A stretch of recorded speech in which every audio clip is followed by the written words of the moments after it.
Hola amigos, quiero compartir con todos ustedes una entrevista que le hice a los doctores David de Luna y la doctora Jory Roque, ambos médicos egresados de la Universidad Nordestana UNED de San Francisco de Macorís, y médicos internista, infectólogo del Hospital Salvador Bienvenido Gautier, avalado por la Universidad Autónoma de Santo Domingo, magíster de investigación médica de la Pontificia Universidad Católica Madre y Maestra, docente en Pucamaima, Recinto Santiago. Ambos trabajan en el Hospital Metropolitano de Santiago, HOMS. Vamos a escucharlo porque van a hablar de la vacuna. Muchas preguntas que teníamos y que seguimos teniendo y debemos conocer la respuesta. Escuchemos. Hola, ¿qué tal? ¿Cómo estás? Vengo con muchas preguntas que en un momento determinado hasta yo me la hice. Claro, ya estoy vacunada, pero hay muchas personas que no quieren vacunarse. Entonces me gustaría saber, sabemos que existe un protocolo muy estricto para el desarrollo de las vacunas y que usualmente toma muchos años el desarrollo de una. ¿Qué tan confiables son estas sabiendo que fueron desarrolladas tan rápido? Bueno, tú sabes que las vacunas tradicionalmente tardan mucho tiempo para estar. Sin embargo, la urgencia de la situación, la pandemia, provocó que muchos de esos procesos se aceleraran. De todas maneras, las tecnologías que se utilizaron para poder hacer esa aceleración para la vacuna del COVID son tecnologías que tienen muchos años en desarrollo y simplemente lo que sucedió es que se aplicaron para poder tener un producto. Al final, obviamente tardó quizás menos de lo que todos estábamos esperando, que era aproximadamente un año. Usualmente se estaba hablando de 18 meses y yo creo que estuvo antes de eso. Pero evidentemente lo que se logró fue como hacer esa unión entre empresas con alta experiencia en producción de vacunas y obviamente estados poderosos con el dinero para poder cubrir los gastos de eso y obviamente la experiencia científica de, por ejemplo, como en el caso de Oxford, de la universidad, que también dio sus aportes académicos para poder lograr una de ellas, pero así sucedió con las otras. Yo creo que dos cosas que han impactado en todo esto es que ya se conocía mucho, a pesar de que esta es una variante, una nueva versión de los coronavirus, ya de la versión previa del SARS-CoV-1 se conocía mucho y en base a eso ya ellos pudieron partir para desarrollar una nueva vacuna, porque los estudios que van preclínicos antes de hacerlos en humanos son casi los que tardan tanto tiempo, que hacen retrasar el proceso. Como prácticamente todo esto se conocía un poco por otras epidemias, otras pandemias que han ocurrido por otros virus y por otros problemas respiratorios, ya a partir de ahí se ha desarrollado y ya las otras que son más novedosas, como por ejemplo las de Pfizer, las de Moderna, que son de ARN mensajero, aunque todavía estas son las primeras vacunas con esa estrategia, ya se venía trabajando con ellas para otras situaciones como el cáncer, por ejemplo. Entonces a partir de ahí ya era como simplemente desarrollar, conseguir todos los fondos, obviamente, y como dice David, esto era una urgencia y por eso hubo como ese acelere en lo que ellos le llaman el fast track, lo subieron como a millón para desarrollar esta vacuna. ¿Lo económico tuvo que ver? Obviamente sí, lo económico mucho que ver. No, lo económico tiene mucho que ver e incluso vemos cómo se le está dando el manejo en cuanto a distribución ahora y eso obviamente tiene mucho que ver con quiénes aportaron para tener un producto hoy. La doctora hablaba del ARN, ¿verdad que sí? Uh-huh. Y muchas de las vacunas contra el COVID son vacunas ARN. Y me gustaría, ¿a qué se refiere esto? Porque mucha gente como que no sabe y qué tan seguras son. Son seguras y además de seguras tienen la ventaja de que se pueden trabajar y de que se pueden hacer cambios específicos muy fácil. Al ARN se refiere a que el virus es como una bolita, así con muchas espinas, y se ha identificado cuál de esas espinas es la que despierta esa respuesta de defensa, como yo le digo a la gente para que entienda, en el humano. Esa espina de esa bolita del virus está codificada por un genoma, por algunos códigos genéticos, y ese código genético es el que se ha podido codificar dentro de esa vacuna. Entonces, por eso es que se llama de ARN mensajero. Una vez a una persona se le inyecta este ARN mensajero, que es ese código, yo digo como si fuera una combinación de números. Por ejemplo, todos nosotros tenemos un código genético. Probablemente yo tenga 3, 5, 8, David tenga 4, 6, 7, usted tenga 1, 5, 9. Todo el mundo tiene su código particular y cada una de esas secuencias da lugar a alguna parte de nuestro cuerpo. Es lo mismo que pasa en el virus.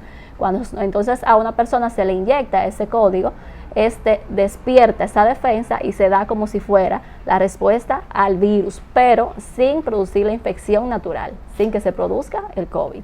Que es el tema de todo el mundo hablar, que dice que te inyectan el COVID. No, así no. No. Inyectar el COVID, uno lo escucha a diario.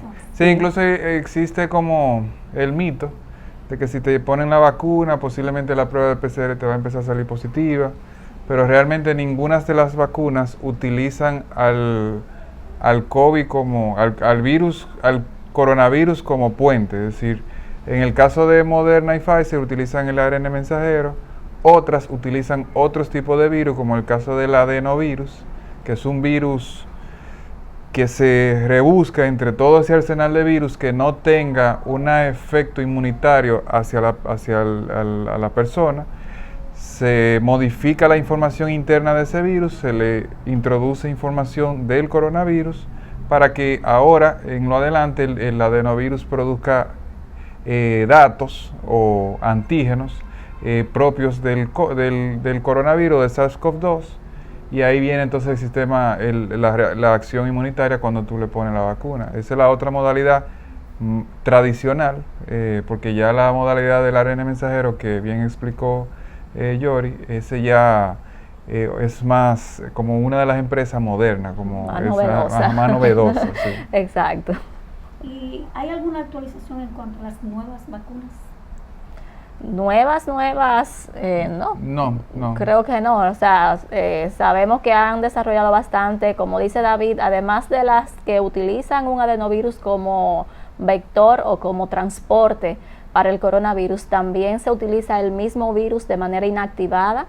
Se le remueve como la capacidad de producir la enfermedad, pero así mismo puede despertar la respuesta inmune, que son por ejemplo la Sinovac, la Coronavac, que también se está utilizando aquí en el país, que esa es mucho más conocida que las que ya hemos mencionado, porque hay otras muchas vacunas que también utilizan esa metodología. Y la más novedosa, sí, bueno, ahora que lo dices, se están trabajando en vacunas orales, ciertamente. Hay unas vacunas, me parece que Pfizer, y hay otra compañía, si mal no recuerdo, CureVac, alemana, que creo que están trabajando en vacunas orales, buscando también esa respuesta inmune, pero básicamente las más novedosas son las de ARN mensajero, que están ya disponibles para todo el mundo. ¿Se llegarán a vacunar a los niños? Bueno, esa respuesta, tú sabes que ahora en este punto es un poco compleja, porque realmente los niños, exceptuando lo que está ocurriendo en Brasil en la actualidad, los niños necesariamente no son como ese foco de atención epidemiológico.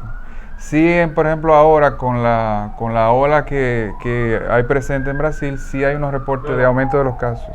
Que tengan esa pregunta, que eso se irán a evacuar. La misma pregunta. De los niños. ¿Se van a vacunar a los niños? Vamos a esperar a que se vayan. Ya. ¿Se piensan vacunar los niños? O sea, ¿se va a ver algo que tengan en algún momento determinado que los niños se tengan que vacunar? Porque uno como que dice, los niños uno los vive protegiendo, no te acerques, no da esto, o sea, con mucho miedo. Sí, en la actualidad no hay una recomendación para vacunar a los niños, y no te podemos decir que en el futuro se vaya a ubicar esa población, porque sucede que hasta este momento los niños no han sido como ese foco epidemiológico de atención, exceptuando en Brasil, que sí han habido unos reportes de aumento de casos en niños. La generalidad durante el proceso de la pandemia, y lo podemos notar, el comportamiento que hemos tenido aquí en este país, es que los niños son los menos afectados. Posiblemente, sí, cuando ya tengamos una seguridad de cubrir a los grupos de mayores riesgos, se incluya a los niños ya como una protección adicional, pero no creo que sean ahora mismo el foco principal de cobertura. Y los efectos secundarios de las vacunas, que todo el mundo dice, ya tengo miedo que me dé fiebre, es el virus que tengo, ¿Qué pasa con eso? ¿Ustedes han tenido casos de personas que han tenido que ingresarla? Algo que llame la atención, ¿no? Durante la vacuna. Mira, es bueno que todo el mundo conozca que existen efectos secundarios y efectos adversos.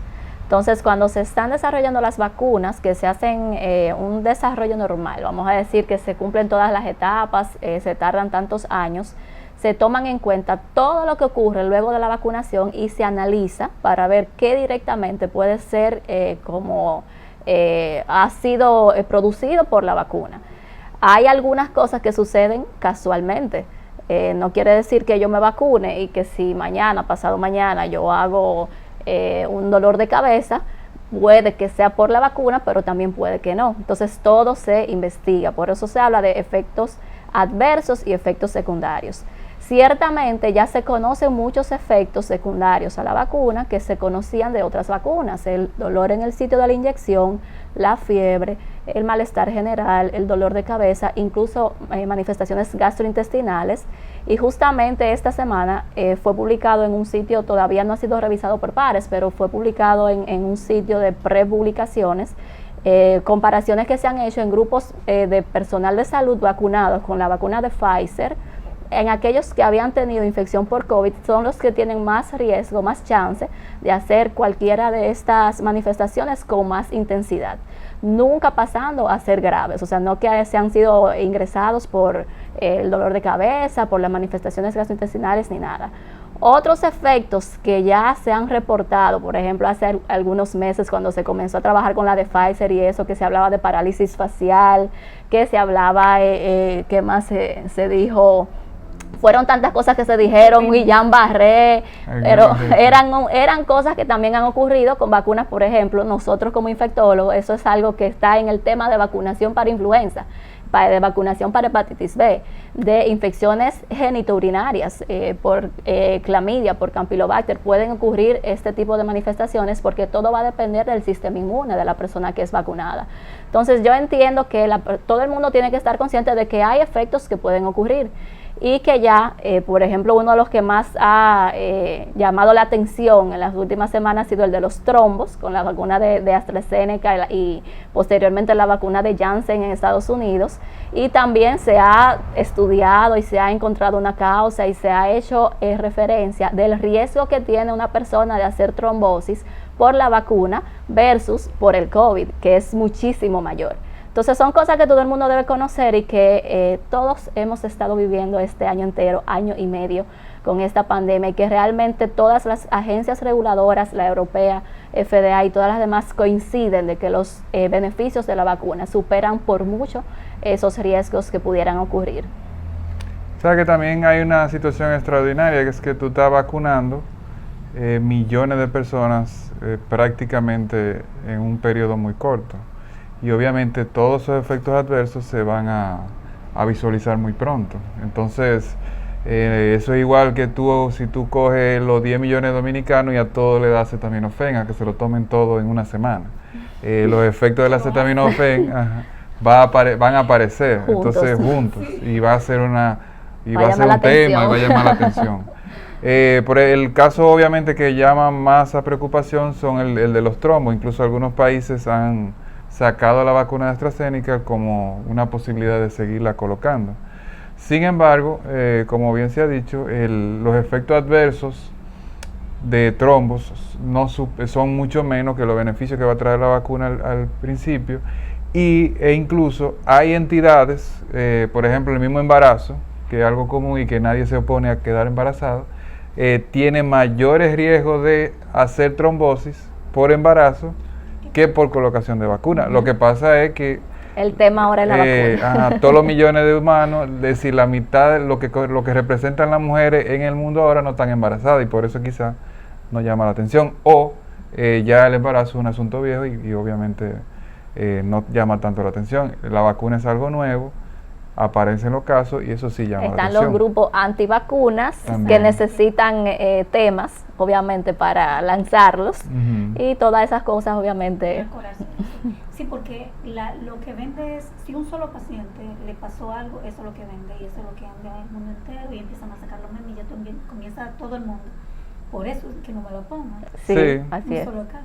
Sí. La gente no ve la cantidad de casos que no se dan. Sí, porque las verdades son a media, es lo que llamamos la posverdad o la posrealidad, de que te dicen una cosa en un foco, pero no sabemos qué hay alrededor de eso.